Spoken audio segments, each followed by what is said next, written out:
So UFC 284 Makhachev versus Volkanovski just wrapped up, and it was actually a pretty great card. The prelim started off with a lot of decisions, and then it got really good. These are the fights that I think the UFC are going to make next, but also kind of the fights that I would like to see next, you know what I mean? So if you want to know my opinion on the main event, I know a lot of people will be asking, so we'll just let you know before we get into the video. I scored it live, 48-47 for Islam Makhachev, but I had this little secret hope in my heart that maybe Volkanovski won. I think Alexander Volkanovski won the third round, and I think he won the fifth round. But I thought maybe you could give Volkanovski the second round, but that was a swing round. It was a 50-50 round. 49-46 Makhachev, in my opinion, is a really weird scorecard. I don't really know what rounds you give Makhachev or what rounds you don't give Volkanovski. I think 48-47 Makhachev is my scorecard. It was a close fight. The second round was actually a swing round, so you could give it Volk, but I had it live. My scorecard was 48-47 Makhachev. Let's just get into it. Let's talk about what I want to see next. UFC rankings has Islam Makhachev, obviously the champion of lightweight now. Charles Oliveira versus Beneil Dariush. I don't know if it's been fully booked or if it's just been rumored. Scrap it. Cancel it. This just builds up more hype for Beneil Dariush versus Islam Makhachev, because this fight is Beneil Dariush versus Islam Makhachev would be like very perfect. It would really test Islam Makhachev. Beneil Dariush's got a very strong grappling style. I'm sorry, Charles Oliveira is my favorite fighter, but Beneil Dariush deserves a title shot. And after watching that fight and seeing what Volkanovski was able to do to kind of nullify some of the best grappling in the UFC right now in Islam Makhachev's grappling, I think Beneil Dariush could give Islam Makhachev problems in the grappling. So that's why I really want to see the fight. Beneil Dariush versus Islam Makhachev. I think that's the next fight to make. And with Charles Oliveira versus Dustin Poirier too, it would be a pretty big sell. And maybe you could just dive Charles Oliveira versus Arman Tsarukyan. I don't know. RDA wants to fight at 170, but maybe you'd fight Charlie Ellis. I don't know. I know it doesn't really make that much sense, but I just really personally want to see Islam Makhachev versus Beneil Dariush. And if he is going to wait for that winner of that fight, I don't know who I'm going to pick next for this fight. I think I'm going with Olives, but it's a 50-50 fight. But I want to see Dariush versus Makhachev sooner rather than later, which is why I've kind of got him as the next fight. Alexander Volkanovski's obviously got a next fight against Yair Rodriguez. That's pretty given. I think Volkanovski wins the fight. Volkanovski showed how good he is. Volkanovski showed how incredibly good he is as a fighter. It was incredible to watch Volkanovski fight against Islam Makhachev. I thought he lost, but my goodness, his stock still rose anyway. That was an incredible performance from Volkanovski, and he should be getting lots of praise for how good he did against Islam Makhachev. And a lot of people thought that he beat Islam Makhachev. I thought Islam Makhachev won the fight by decision, but that was such a good fight. I loved it. It was great. And Yair versus Volk is such a fun fight. It's a much more competitive fight. It's a much more interesting fight. It's a lot more fun fight than Josh Emmett versus Volkanovski, in my opinion. I am looking forward to that matchup. I think Volkanovski would win, but it would be fun, and maybe you could do it in Mexico. I don't know. Jack Della Maddalena beat Randy Brown. Initially, I was thinking if he wins, you could do a very quick turnaround and put him up against Makhachev, who is fighting Sean Brady at UFC Fight Night San Antonio in March 25th, but he said he's going on a holiday to Bali in March. He's deserved that. So if you guys didn't know, I don't know if it's been like announced everywhere yet, but Sean Brady has pulled out of the fight against Makhachev, and they're looking for an opponent right now. I was thinking maybe Jack Della Maddalena could fill in that spot. Maybe they just pay him a shitload of money. Sorry, I just lost monetization. But anyway, maybe they pay him a lot of money to fight Makhachev and cancel his holiday. Or he waits out, goes on his holiday, Sean Brady recovers from his injury, we do Sean Brady versus Jack Della Maddalena. Sean Brady is actually ranked pretty high right now. I believe he's actually ranked number 8, but he was willing to fight the number 14 ranked Makhachev. I think what's going to happen is Jack Della Maddalena will probably take the number 15 spot or 14 spot, and then we can do that versus Brady, and then from there maybe he can do a step down, and then he can fight someone in the top 5. You know what I mean? Like, I think that's the fight. I think it's a good fight. If not, you've got to consider that he's going to be sitting out for a long time because he wants to go on holiday. So maybe like halfway through the year, him versus Neil Magny could be fun. Him versus Li Jingliang could be fun. There's a lot of options you could do. Him versus Vicente Luque could be fun. But I think Luque's probably going to want to fight before then. You know what I mean? Like you got to kind of work around Jack Della Maddalena's holiday that is going on when you want to match him up with someone. Next one is Justin Tuffer. Knocked out Parker Porter in about a minute. It was unreal. It was awesome. I thought it was a crazy KO. I picked him to win by KO. I kind of thought Parker Porter was just going to win a decision, but Tafa's got that power, dude, and he found it with that left hand and the uppercut too. Can't forget about the uppercut, but I've got a matchup for him, and it's going to be really, really fun. Justin Tafa versus Muhammad Usman. This is a good fight. This is two really big guys, and I do think Justin Tafa would win it too, because Muhammad Usman, I think he was losing to Zach Puaga before he found that massive shot, and it's two guys that they're gonna swang and bang. Someone's gonna land, and it's gonna be fun. It's gonna be a good scrap, and I'm looking forward to this fight potentially being made. I think it makes sense. If Muhammad Usman wins, he can capitalize off the hype that Justin Tafa just got. If Justin Tafa just wins, he can capitalize off the hype that Muhammad Usman just got. And Justin Tafa's a young guy, he's 29, so he's young for heavyweight, he can make improvements, this and that. Good fight. Jimmy Crute versus Alonzo Menifield. They want to do a rematch. They want to do a rematch in Australia. Whatever. If you want to do a rematch, you can do a rematch. But if you don't want to do a rematch, you can probably just look at the rankings and maybe you can give, because technically the winner of the fight was Alonzo Menifield. He did win 2 rounds on most of the judges' scorecards. You can give him, I think you can give Alonzo Menifield like Khalil Roundtree, and then you give Jimmy Crute like someone else unranked, or you just do the rematch. It doesn't really bother me what you do, just have fun with it. Modestas Bukauskas beat Tyson Pedro. Tyson Pedro was on a little bit of a win streak since he come back. Not really just outside of the rankings, but it was a good performance for Modestas Bukauskas on very short notice. And this would be a fun fight, I think. Him versus Devin Clark. Devin Clark just looked really good against Darwin Young. And I think that would be a fun fight. Devin Clark versus Modestas Bukauskas. Devin Clark will definitely have a wrestling advantage in that fight. Very close fight, in my opinion. Him versus Devin Clark. Modestas Bukauskas has obviously made improvements since he got cut from the UFC. He's not ready for a ranked opponent. Like he's literally 1-0 in his return. Or he's technically 2-3 in the UFC overall. I don't think he's fought Devin Clark before. I think that would be a fight you could do. Otherwise, you could look at maybe like Nikolai Negumereanu. That could be a fun fight. Like, there's fights you can make for Modestas Bukauskas. He's just not ready for the rankings. I think you got to give him 1 or 2 more fights to get him ranked. Joshua Kalabel, I think he was losing on the feet to Malsik Bagdasaryan, and then he just got a submission out of nowhere. It was pretty awesome. I picked Joshua Kalabel to win. I didn't think he was going to win like that.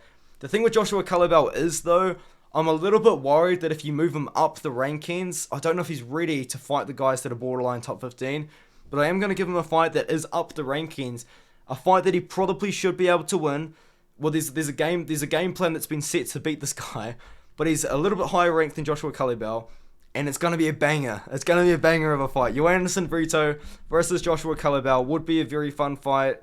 Recently, Joanderson Brito was actually meant to fight Malsik Bagdasaryan. It got cancelled. He fought Lucas Alexander on short notice, finished him quickly. He lost to Bill Algeo, and Bill Algeo is showing that if you put a pace on Joanderson Brito, you can beat him. But if you don't put a pace on him, you kind of stand in the pocket like Andre Fili did, you're going to get knocked out. I think that's the fight. Not Andre Fili. Joshua Kalabel versus Joanderson Brito. It's a fight I'm looking forward to. If it happens, I think it should happen. I think it's great. I think it'll be a banger. I think it's a good idea, because I come up with it. Anyway, Clayton Rodriguez just beat Shannon Ross. He's 1-1 in the UFC. I was going to match him up with Victor Altamirano, but Victor Altamirano already has a fight booked that I didn't know about, so my bad on that one. But he took no damage. Ode Osborne has a fight booked, but I believe, I'm 90% sure, Dennis Bonder has pulled out of this fight, and they're looking for an opponent for Ode Osborne as we speak. I think they might call up Charles Johnson, because Charles Johnson has publicly called out Ode Osborne to step on short notice.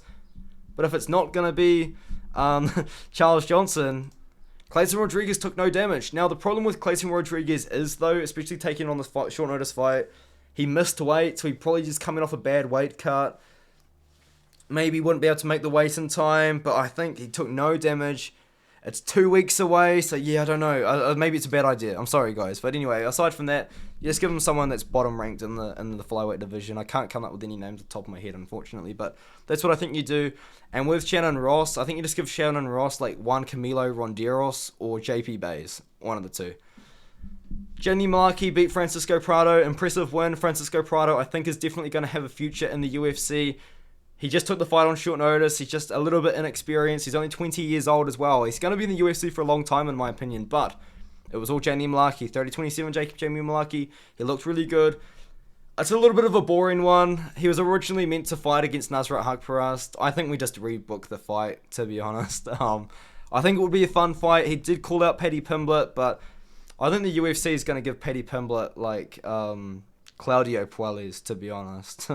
You know what I mean? So yeah, I think Nasrat Haqparast versus JD Malaki, just rebook the fight. I think it's a winnable fight for both guys. I do think that Malaki would win that fight, especially after watching him fight against Nasrat. And I'm going to say this as well, just kind of a bit of feedback from the fight. JD Malaki has a really good, honest corner. His corner was really honest with him, dude. Like, they were telling him, hey, dude, like, watch out, he's going to come swinging in this round. He's probably going to shoot a takedown. And then even in the third round, they said, look, we think you're winning, but just to secure the third round and the fight, just maybe shoot for 1 or 2 more takedowns, you know what I mean, at the end of the round. And JD Malaki's like, yeah, I'll do that. And he did that. So Malaki in his corner have got that, like, I like that. That's cool. I like being able to see JD Malaki, or just a fighter in general, respond from their corner just so well. So I think that was pretty cool. Jack Jenkins just beat Don Shainis in his UFC debut. Was it that impressive of a performance? In my opinion, not really, considering he was minus 350 on the betting odds. But I've got a fight for him that I think he would win. I think it would be a banger. I think it would be a good test for both guys. Luis Saldana, he's a good fighter. As Luis Saldana, his fight IQ is pretty terrible, to be honest. Like, his fight against Sean Woodson was weird. He is a very experienced guy in general, and he has fought a lot in the UFC. And he's got a really good UFC record, but I do think that it's a winnable fight for both guys, for both Luis Saldana and Jack Jenkins. I think if Jack Jenkins really wants to prove that he's the legit guy to keep your eye on, I think he's going to have to fight a little bit of a stiffer level of competition. He didn't look amazing over Don Shainis, in my opinion. So I think maybe we don't jump him up the rankings, but we give him someone like Luis Saldana, which I think he should be able to beat, and because he's just more well-rounded, but we'll see. Loma Lookboonmee beat Elise Reed.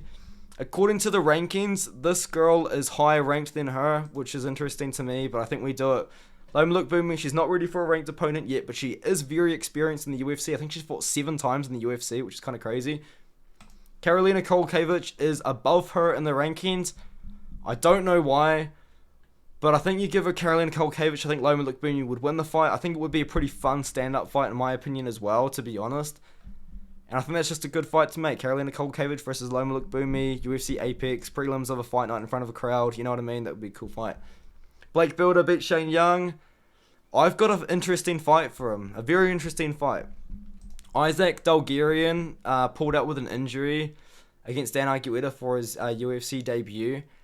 I think this would be an interesting fight. Isaac Dalgarian is 5-0. He's a really good wrestler. He kind of is a wrestler. It's kind of like his main style. And he's a good grappler as well. Blake Builder is also a good wrestler and grappler. We didn't see too much of it against Shane Young. He kind of stood and traded with Shane Young on the feet for most of the fight. But I think that would be a test. You know what I mean? Because Isaac Dalgarian is 26 years old. He's an up-and-coming guy. He's undefeated. Blake Builder's an undefeated guy too. But he's a little bit older for an up-and-coming guy. He's 32 years old. And I feel like if he wants to make something happen, he's got to make it happen now. And I feel like taking on tough guys like Isaac Dalgarian is kind of like a way that just says like, hey, like, I'm ready to, ignore me. I'm done. The next one is Elvis Brenner. I personally thought he lost the fight. 30-27. Brenner's a weird scorecard on it. It's strange, but whatever. Zubairo Takagov just didn't show up. He missed weight at 155. This next fight that I've actually got for him is based on him fighting at 145 pounds. I know the fight was at 155, but if you look through Elvis Brenner, most of his career has been at 145. He has fought at 155 on the regional scene, but for the most part, he is fighting at 145, and I think that he has a higher ceiling in the UFC at 145. So let's find out. Let's find out how good is Elvis Brenner, but let's find out how good is this opponent that I'm going to give him. Jung Young Lee just won the Road to UFC tournament. He hasn't made his UFC debut yet, or he technically did against Zaire. He won a split decision, which some people disagree with. I thought it was a close fight. You could have given it either way. Jung Young Lee versus Elvis Brenner would be an insane fight. Look at this record. Round 1 finishes, right? First minute finishes. Elvis Brenner is kind of the same as well on the regional scene because he's a shootbox Diego Lima guy, and these shootbox Diego Lima guys, they're crazy, dude. They're super aggressive. We didn't really see it in this fight. He was a lot more reserved, a lot more relaxed against Zubairo Takagov. But these guys, these shootbox guys, they are fun fighters. And Jung Young Lee is a fun fighter as well. I want to see Jung Young Lee versus Elvis Brenner, because what it would tell us is, how good is Elvis Brenner on a full camp? How good is Jung Young Lee on a full camp? we're going to find out, and I think that'll be a great test for Zhang Yang Li. I think that's a suitable debut. Zhang Yang Li fights a guy that's 1-0 in the UFC, but he's still not super experienced in the UFC. He's not a UFC veteran, and then Elvis Brenner could fight his next fight against a debuting guy. I think that's a good fight, and I think it'll be a good scrap too. I think it'll be a fun fight. I love that fight. But UFC 24, great card. I really enjoyed it. I did a live stream throughout the card. It was fun. I thought Makhachev won the fight when I was watching it live. So I'm not disappointed in the scorecard, but I did kind of build up, like, in my heart. I was like, man, maybe they give it to Volk. Like, surely they give it to Volk. Surely. And then they didn't. But, like, I can't be upset at the scorecard because I literally scored it to Makhachev myself. So I don't think it's a robbery. People are saying robbery online. I think that's a little bit silly. I thought Makhachev won the fight. I do. But 4-1 for Makhachev. Someone's going to have to explain that scorecard to me. I thought Makhachev won rounds 1, 2, and 4. And that's just how I got it. So, yeah. Volk is a good fighter, though, and I'm really happy for Volk. I'm proud of Volk. You know, he did better than I thought he was going to do. He's a great fighter. He really is. I think Volkanovski should retain his pound-for-pound #1 status, too. I know Makhachev won the fight, but Volkanovski moved up a weight class, so... Oh, well, it is what it is, dude. It is what it is. It's such a good scrap. I love that fight. I'm really happy for Volkanovski. I'm happy for Makhachev. But, yeah, that was a good fight. That was a really good fight. Oh, yeah, it was great. I'll see you in the next video, though. If you haven't made it this far, please subscribe, please like the video, please comment. Thank you.